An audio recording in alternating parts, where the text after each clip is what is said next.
नमस्कार, मी सागर राजे प्रभात पर्व न्यूजवर आपलं सर्वांचं स्वागत करतो. आपण सध्या पनवेल येथील शांतिनिकेतन पॉलिटेक्निकल कॉलेज पनवेल या ठिकाणी आहोत आणि येथील शिक्षक गेल्या 6 महिन्यांपासून त्यांना अजिबात पगार देण्यात आले नाही. तसंच 2012पासून त्यांचं वेतन जे अपूर्ण देण्यात आलेलं आहे अशा मागणीसाठी आमरण उपोषणाला बसलेले आहेत. खरं तर विद्यादानाचं पवित्र काम करणारे शिक्षक जेव्हा अशा कारणासाठी आमरण उपोषणासाठी बसतात तर नक्कीच ती एक खेदाची गोष्ट आहे. विद्यादानाचं पवित्र काम ते करत असतात. ज्यावेळी त्यांच्यावर अशी जी वेळ येते त्यावेळी मग निश्चितच त्याचा परिणाम कुठेतरी विद्यार्थ्यावर होणार किंवा या सगळ्या विद्यादानाच्या पवित्र नावाला कुठेतरी बदनामी होणार असं देखील या ठिकाणी वाटतं. काय नक्की व्यथा आहे त्यांची ती आपण या ठिकाणी जाणून घेणार. तर आपल्यासोबत शिक्षक या ठिकाणी आहेत. तर मी सुरुवातीला तुमच्याकडनं सुरुवात करतो. आपलं नाव सांगा अगोदर. रसिका पाटील. ओके, आमच्या जरा कॅमेऱ्याकडे बघून बोला. या समोर थोडंसं.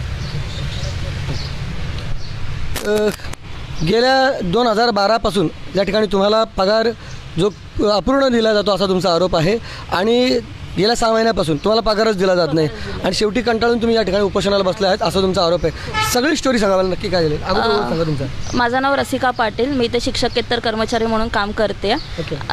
2012पासून आम्हाला जे नियुक्तीवरती अपॉइंटमेंट ऑर्डरवरती जे पेमेंट दिलं जातं ते न देता अपूर्ण वेतन दिलं जातं आहे आणि कोविड काळात तेही जे काय आम्हाला सॅलरी देत होते तेही आमची निम्मी करण्यात आली. त्यामुळे एक तुम्ही जर अंदाज पकडला गेला तर एक 25% सॅलरी आम्हाला देत होते आणि त्याच्याबद्दल आम्ही जेव्हा संस्थेकडे वारंवार चौकशी करत होतो, मागण्या करत होतो की आमचे पूर्ण वेतन देण्यात यावे, तर संस्थेकडून आम्हाला फक्त दरवेळी आश्वासनाशिवाय दुसरं काहीच मिळालं नाही. देणार कधी नाही असा शब्द नाही वापरला, पण कधी दिलेही नाही आहेत. आज एवढी 2012पासून आम्ही त्यांच्याकडे मागण्या करतोय, दरवेळी फक्त देणार आणि मग त्याच्यानंतर मग आता सप्टेंबर महिन्यापासून जेव्हा आम्ही त्यांच्याकडे लेखी सगळे निवेदन देण्यात आले तेव्हा त्यांच्याकडून मग आम्हाला कम्प्लिटली पूर्ण म्हणजे ऑगस्ट महिन्यापासून आमचं पूर्णतः वेतन बंद करण्यात आलं आहे.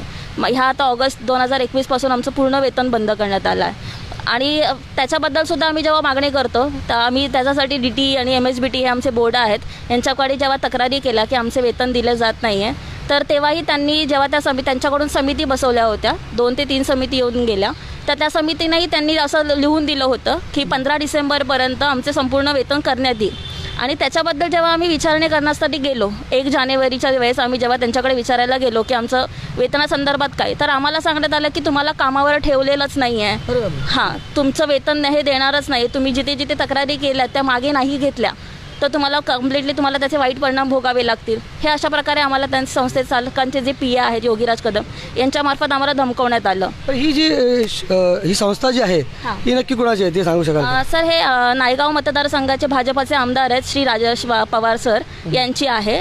ते सचिव आहेत ह्या संस्थेचे आणि त्यांची मिसेस पूनमताई पवार ह्या अध्यक्ष आहेत या संस्थेचे. विद्यमान आमदार आहेत ते. आणि अशा वेळेला जर तुमच्यावर अशी वेळ येते तर त्या संदर्भात तुम्ही प्रत्यक्ष त्यांना भेटले, त्यांच्याशी कॉल केला असं नाही झालं का? नाही, त्यांच्याशी संपर्क करायचा खूप प्रयत्न केला गेला पण त्या मॅनेजमेंटचं कधी कोणी त्यांनी आमच्याशी संवाद साधण्यासाठी आलेच नाही. दरवेळी त्यांचे जे PA आहेत योगीराज कदम सर किंवा अनेक वेगवेगळ्या व्यक्ती इथे येऊन आमच्यासोबत संवाद साधतात पण कधीच राजेश सर पवार किंवा पूनमताई पवार कधीच आमच्याशी स्वतः येऊन संपर्क साधत नाही आहेत. आम्ही बऱ्याच वेळा प्रयत्न केले पण त्यांच्याशी कधी संपर्क करण्याचा वेळच नाही आली आहे. तुम्ही सध्या काय काम करता या ठिकाणी? मी इथे ॲडमिनिस्ट्रेशन, ॲक्च्युली मी लॅब असिस्टंट आहे केमिस्ट्री डिपार्टमेंटला. बट इथे जसं तुम्ही बघत असाल की जेवढी स्टाफची रिक्वायरमेंट असते तेवढी न घेता हे एका स्टाफकडून 2-2, 3-3 कर्मचाऱ्यांचे काम करून देतात. तर मी ॲक्च्युली आहे केमिस्ट्री लॅब असिस्टंट, पण माझ्याकडून केमिस्ट्री लॅब असिस्टंट प्लस ॲडमिनिस्ट्रेशनमधलंही ज्युनियर क्लर्कचं मी काम करते. ऑफिसमधलं जे काही क्लेरिकल डिपार्टमेंटचे जे काम आहे ते मी सगळं करते. ज्यांचं नाव घेतलं योगीराज कदम जे आमदार साहेबांचे PA त्यांच्याशी मी संपर्क साधलेला आहे. त्यांची रेकॉर्डिंग मी नंतर तुम्हाला ऐकवेलच. तत्पूर्वी इतर जे शिक्षक आहेत त्यांची देखील या ठिकाणी मी भूमिका ऐकून घेत आहे. सर, आपलं नाव सांगा. माझं नाव स्वप्नील भोईर. मी 2013पासून इथे कार्यरत आहे. आता जवळपास 9 वर्ष व्हायला आली. मी मेकॅनिकल डिपार्टमेंटमध्ये लेक्चरर आहे. सगळ्यात महत्त्वाचं म्हणजे गेल्या 2012पासून तुमचं अपूर्ण वेतन आहे असं तुम्ही म्हणता. गेल्या म्हणजे 6 महिन्यापासून तुम्हाला पगारच दिला जात नाही असं म्हणता. तत्पूर्वी या सगळ्या बाबतीत तुम्ही विविध अथॉरिटी असतील त्यांच्याकडे पत्रव्यवहार केला असेल, मागणी केली असेल, त्याला रिस्पॉन्स कसा मिळाला आणि त्या संदर्भात तुम्हाला काय वाटतं की बाबा तिथे काय कमी काय पडलं नक्की?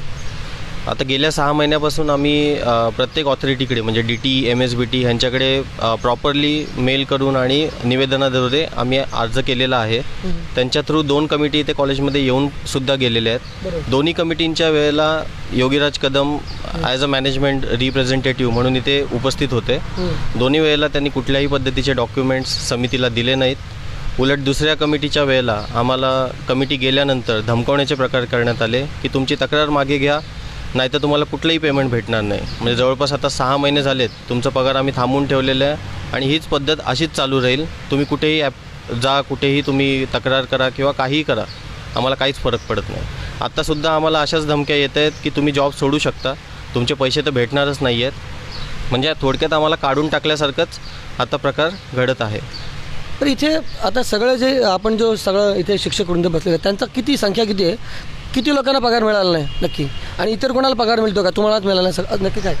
आता आम्ही शिक्षक आणि शिक्षकेतर कर्मचारी एकूण 17 लोक आहोत इथे की ज्यांचे आमचे पगार बाकी आहेत.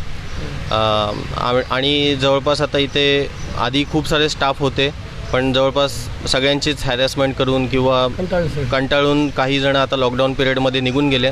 कारण जवळपास आता 1-2 वर्ष झाली लॉकडाऊन सुरू झाल्यानंतर पण आम्हाला जो काय अर्धा पगार भेटत होता त्याच्यापेक्षा अर्ध्या पगारात आम्ही कामं केलेली आहेत. म्हणजे आज जर आमचे पगार जे काय असतील त्याच्या जवळपास फक्त 20 ते 25% पगारावर आम्ही कामं केलेली आहेत. राहिलेले पगार देण्याचं नावसुद्धा काढलं जात नाही. फक्त बोलतात की आम्ही तुमच्या अकाउंटला देऊ किंवा आम्ही तुम्हाला चेक देऊ असं फक्त आम्हाला सांगितलं जातं, पण कुठल्याही पद्धतीने आमच्या अकाउंटला पैसे टाकले जात नाहीत किंवा काहीच केलं जात नाही. अरे आता साधारण किती पगार थकलेला तुमचा सांगू शकाल का?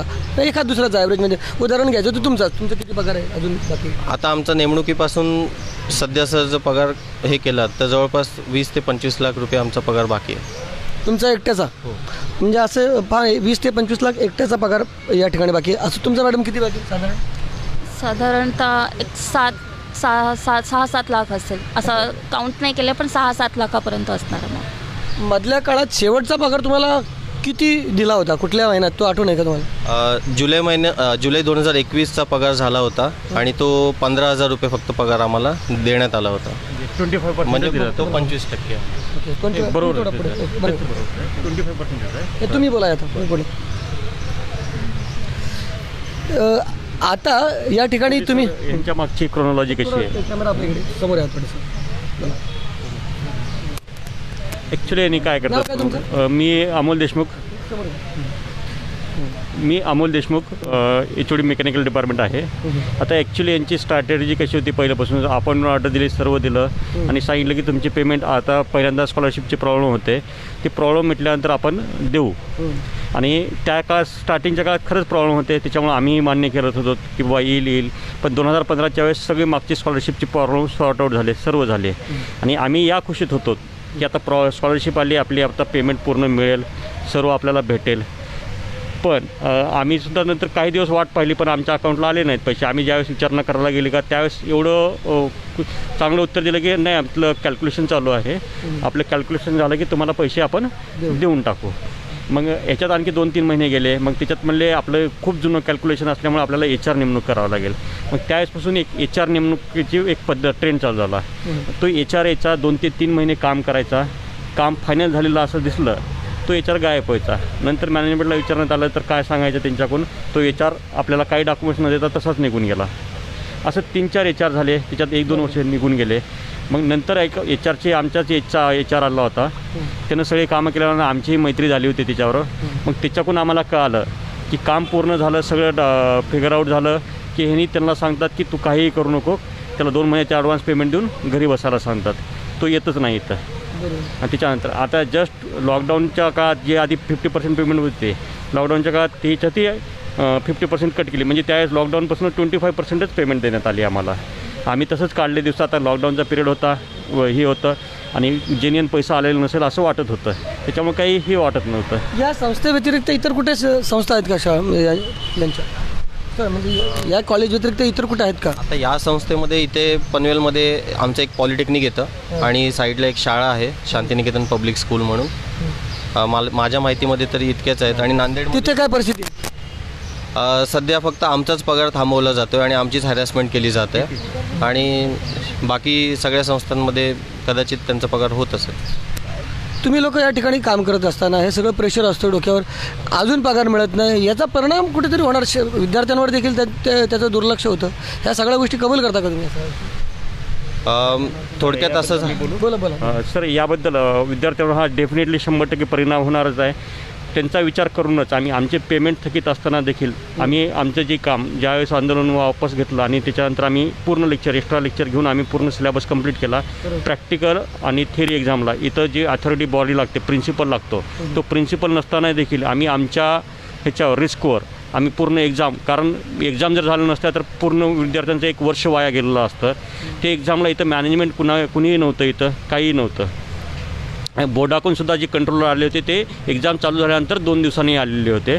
पण त्याच्या आधीच आम्ही व्यवस्थितरित्या एक्झाम आमची पूर्ण सुरू केली होती आणि शेवटपर्यंत एक्झाम आम्ही पूर्ण घेतली. आत्तासुद्धा एक्झाम संपल्यानंतर नवीन टर्म चालू होतं 14 फेब्रुवारीला. त्याच्यासाठी आम्ही पूर्ण प्लॅनिंगसुद्धा करून ठेवली होती. पुढले की लेक्चर चालू करायचे, हे घ्यायचे, त्याच्या टाईम टेबल आणि जो प्लॅनिंग बनवायची असते पुढे कसं शिकवायचं त्याची सगळं स्टाफनी प्लॅनिंग बनवून ठेवलेली आहे. आम्ही ती लेक्चर घ्यायचे तर ऑफलाईन चालू होणार होतं लेक्चर. मग ते सांगण्यासाठी इथं कुणी हायर अथॉरिटी नाही, उपलब्ध नाही. आम्ही ते विचारण्यास गेला असता त्यांच्याकडून आम्हाला फक्त उडवाडवीची उत्तरे भेटत आहेत.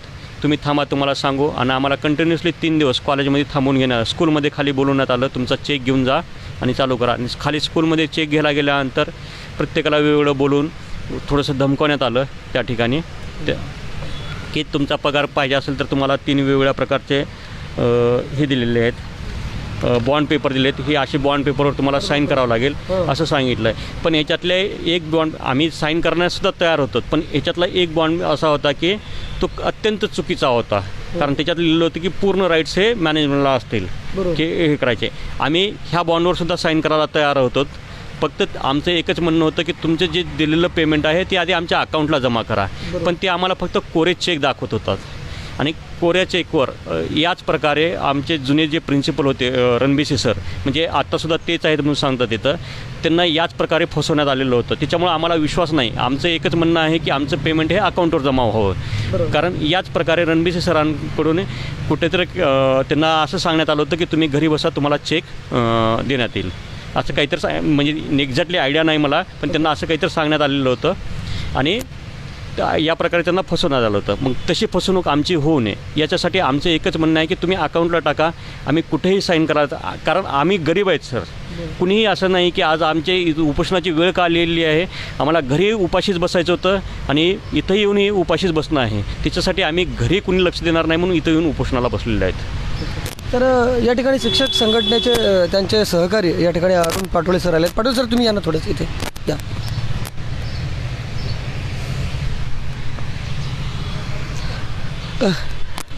पाटोळे सर, सातत्याने या शिक्षकांसाठी, सहकाऱ्यांसाठी तुम्ही भांडत आहात, परंतु अजून देखील त्यांना नाही मिळत नाही. आपली संघटना यासाठी आता पुढचं काय पाऊल उचलते? काय नक्की केलं होतं तुम्ही आणि अजून ही परिस्थिती का? मग आम्ही गेल्या बरोबर सांगा तुमची. मी अरुण पाटोळे सर, पनवेल तालुका अध्यक्ष, महाराष्ट्र राज्य शिक्षक सेना.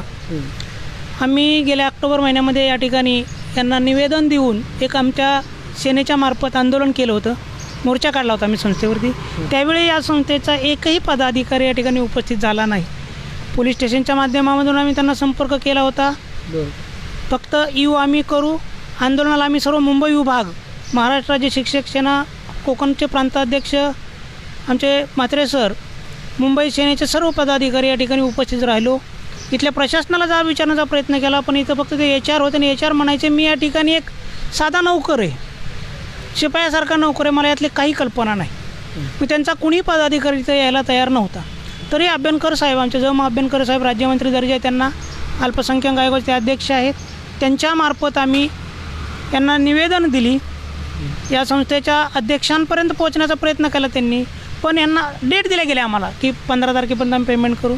यांची दिवाळी आम्ही कोरी जाऊ देणार नाही, दिवाळीला 2 महिने तर पेमेंट देऊ, तेही दिलं नाही. 15 डिसेंबरला पेमेंट देऊ म्हटले, तेही दिलं नाही. फेब्रुवारी महिन्यामध्ये 1 तारखेपर्यंत पेमेंट करू, 31 डिसेंबरपर्यंत करू, तेही ह्याच्या करू जानेवारीपर्यंत, तेही केलं नाही. फक्त आश्वासन देण्याचं काम केलं. आणि आम्ही आमच्या माध्यमापर का गेला तुम्ही? त्यांना धमक्या दिल्या गेल्या की तुम्ही महाराष्ट्र राज्य शिक्षक सेनेकडे का गेला? संघटना का तुम्ही मग आता संघटनेकडे का संघटनेत जाता? त्यांच्याकडे का गेला? तुम्ही दुसऱ्यांना सांगायचं होतं आमच्याकडे, त्यांच्याकडे जाऊन कंटाळली होती.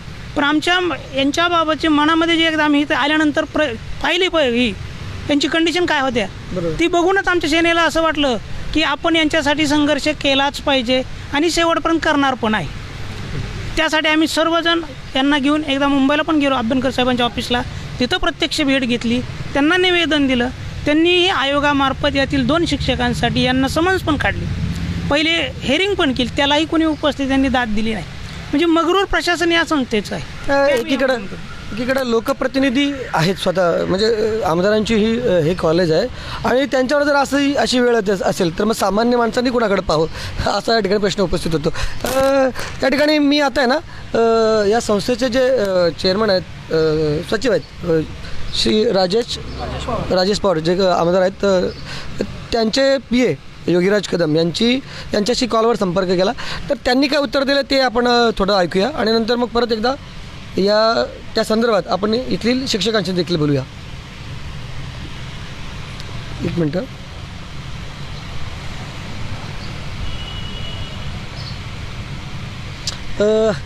योगीराज पवार ज्यांचा सातत्याने उल्लेख केला की योगीराज कदम ज्यांचा सातत्याने उल्लेख करण्यात आला आणि त्यांच्याशी सातत्याने तुम्ही संपर्कात होते या सगळ्या मागण्यांसंदर्भात, तर त्यांना मी फोन केला होता की नक्की काय प्रकरण आहे, तुम्ही का पगार देत नाही वगैरे वगैरे. तर त्यांचं काय उत्तर आहे ते आपण ऐकूया, नंतर चर्चा करू.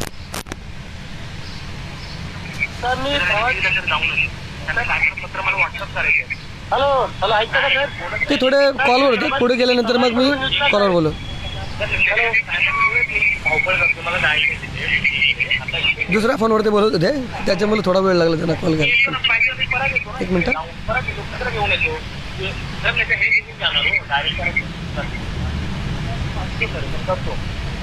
ओके सर, बोलू का?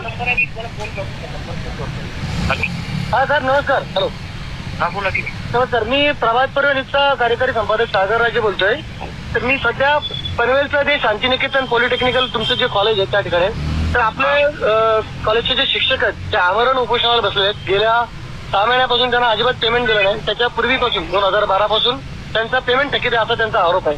तर काय नेमकं प्रकरण आहे, काय लक्ष देत नाही तुम्ही असं सगळं?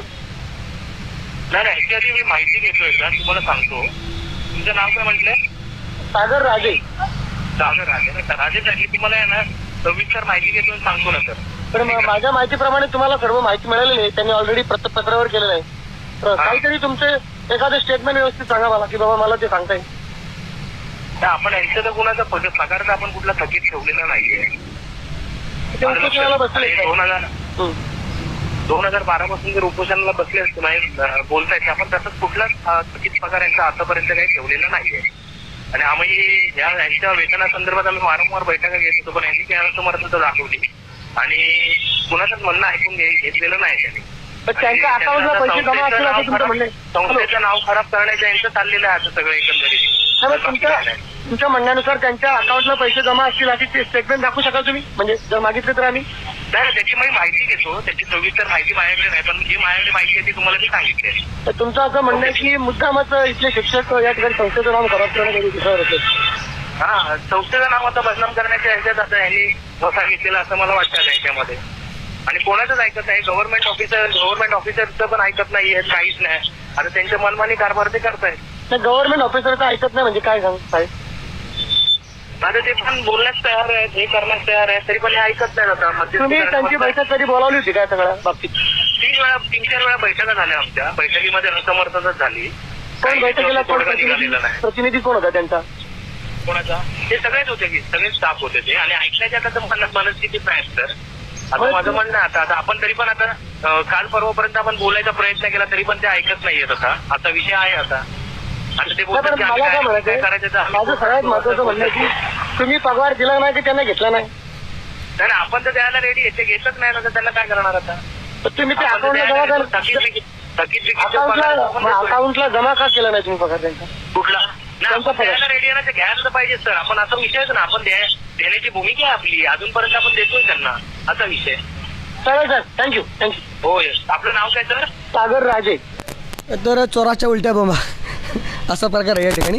ही सगळी तुमच्या समोरच मी कॉल केला होता. त्यांनी तर सरळ तुमच्यावरच आरोप केला की तुम्हाला आम्ही पगार देतो, तुम्ही घ्यायला तयार नाही. जेव्हा या संदर्भात मी त्यांना बोललो की तुम्ही असं म्हणता की ते पगार घ्यायला तयार नाही, मग तुम्ही त्यांच्या अकाउंटला पगार जमा का करत नाही किंवा आम्ही थकवलंच नाही असं त्यांचं जेव्हा उत्तर होतं तेव्हा ते अकाउंटला जमा आहे का पगार, तर त्याविषयी व्यवस्थित का त्यांनी उत्तर दिलं नव्हतं. हे तुम्ही स्वतः ऐकलं असेल. बरं, काय सगळं म्हणणं आहे तुमच्या या संदर्भात बोला. साहेब, त्यांनी पगार देत आहे असं म्हणतात, आम्हाला बोलवतात ते पगार. आम्ही सुद्धा त्याचे CCTV फुटेज त्यांना जपून ठेवायला सांगण्यात यावेत. स्कूलचे CCTV फुटेज जपून ठेवायला सांगण्यात यावे. आम्ही पूर्ण स्टाफ 17च्या 17 स्टाफ तिथं जाऊन थांबत होतो. आम्हाला कंटिन्युअसली थांबवून हे आम्हाला 3 वेगवेगळ्या प्रकारचे बॉन्डवर तुम्हाला साईन करावं लागतील असं सांगितलं. आम्ही त्यालाही तयार होतो. फक्त आमचं एकच अर्थ होते की पेमेंट हे अकाउंटला जमा व्हावे. कारण याच प्रकारे आधी काय आलेलं आहे तर म्हणजे असं ऐकाय की आम्हाला डायरेक्टली माहीत नाही, पण प्रिन्सिपलला सुद्धा असा चेक देतो म्हणून सांगण्यात आलेलं होतं, पण त्यांना अद्यापपर्यंत त्यांचं पेमेंट भेटलेलं नाही म्हणे असं ते म्हणत आहेत. तेवढं माहिती आहे. मग त्याच्यामुळे आम्हाला भीती वाटते की जे काही पेमेंट आहे सर आत्तापर्यंत जसं होत होतं अकाउंटला, आणि कुठलीही कॉलेजची सिस्टीम अशी असते पेमेंट हे अकाउंटला जमा होतं की ना की बॉन्ड पेपर लिहून घेऊन, कुठलेही इलिगल बॉन्ड पेपर लिहून घेऊन होत नाही. आमचं हेच म्हणणे आहे, आमच्या अकाउंटला पेमेंट आलं नंतर आम्ही दुसऱ्या दिवशी इथून लगेच उठू. त्या दिवशी पेमेंट जमा झाल्या इथून उठून जाऊ आम्ही. इथं कुणीही आंदोलन करणार नाही, काही नाही. ह्यांची जर इच्छा असेल आम्ही इथं कंटिन्यू जॉब करावं तर जॉब करू. ह्यांची जर इच्छा नसेल तर आम्ही ह्यांना जर काढायचं असेल तर आम्ही कुठलंही आमचं पूर्ण पेमेंट भेटल्यानंतर आम्ही स्वखुशीने जाण्यासुद्धा तयार आहोत. जर ह्यांची इच्छा असेल की आम्ही इथून जावे तर आम्ही जाण्यासुद्धा तयार आहोत. तर सगळ्या या शिक्षकांची व्यथा तुम्ही या ठिकाणी ऐकलेली आहेत. एका आमदारांची ही शाळा आहे, सॉरी एक कॉलेज आहे, आणि त्यांच्यावर अशी वेळ आलेली आहे. जसं आपण या ठिकाणी शिक्षकांची देखील बाजू ऐकून घेतली, तसंच शाळेचे जे सचिव आहेत त्यांचे PA त्यांची योगीराज कदम यांची देखील प्रतिक्रिया ऐकून घेतली. त्यांनी तर उलटे यांच्यावरच आरोप केले की नाही, हेच शाळेचं नाव कुठेतरी बदनाम करतात, आम्ही पगार द्यायला तर आहोत, आम्ही थकवलेले नाही, परंतु त्यांच्या अकाउंटला एकही पैसा तसा जमा झाला नाही, ही वस्तुस्थिती आहे. सगळं ऐकल्यानंतर तुम्हाला काय वाटतं त्याविषयी तुमची प्रतिक्रिया अवश्य नोंदवा. व्हिडिओ जर्नलिस्ट प्रल्हाद गायकवाडसह सागर राजे, प्रभात पूर्व न्यूज करता पनवेल. धन्यवाद.